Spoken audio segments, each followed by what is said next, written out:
आणि आता बातमी येते पुण्यामधून। राज ठाकरेंच्या विरोधामध्ये पोस्ट करणारा केदार सोमण पोलिसांच्या ताब्यात। यानंतर मनसे कार्यकर्ते पोलिसांच्या व्हॅनवर धावून गेले। केदार सोमण यांना चोप देणार असा इशारा मनसे कार्यकर्त्यांनी दिलाय।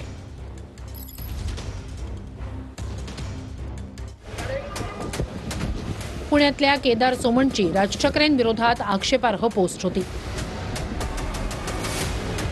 मनसेनी केदार सोमणला चोप देण्यासाठी घरावर धडकले। मनसैनिक घरावर पोहोचताच केदार सोमणनं स्वतःला लॉक करून घेतलं। आक्रमक मनसैनिकांनी दरवाजावर फटके मारत शिवीगाळ केली।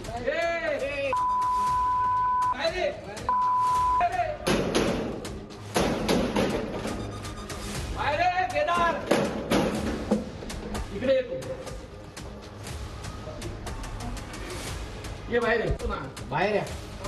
अरे तू बाहेर ये। अरे तू पोस्ट टाकली ना साहेबांविषयी, तू साहेबांविषयी पोस्ट टाकली ना, कुठली तुझ्या मोबाईल मध्ये नाही माहिती। तू बाहेर ये ना। ए काय रे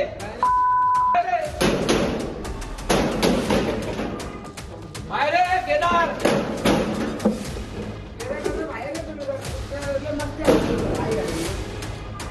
बाहेर ना ह्याला लपतो कशाला आता? राजसाहेबांविषयी बोल तू आता नाही, नंतर का बाहेर पडशील ना थोड्या वेळाने। थोड्या वेळाने बाहेर पडशील ना। बाहेर ये। तू काय बोलला राजसाहेबांविषयी? तुला माहिती, तू बाहेर ये, माफी माग। तू सगळ्यांसमोर माफी माग।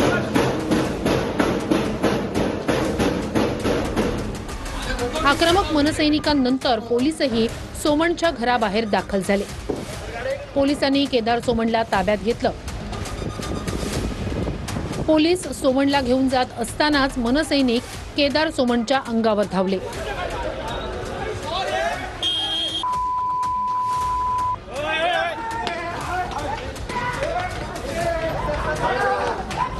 त्याला अटक झालीच पाहिजे। आता त्यावर गुन्हा नोंद करतायत। आता भाऊ आतमध्ये आहेत, हेमंत भाऊ समोर त्यांचे सगळे कार्यकर्ते आहेत। त्याला अटक झाली पाहिजे। आता काय कारवाई झाली पाहिजे? त्याला आहे ना, त्याला कारवाई न करता त्याला आमच्या ताब्यात दिलं पाहिजे। आम्ही तो आमचा दोषी, त्यांचा पोलिसांचा दोषी नाही, तो आमचा दोषी। कारण त्याने आमच्या विठ्ठलाबद्दल तो बोललेला आहे, त्याबद्दल आम्ही त्याला मारणार आहे। आम्ही त्याला फटके देणार, त्याचे हातपाय तोडून आम्ही त्याला ससूनमध्ये जमा करणार आहोत।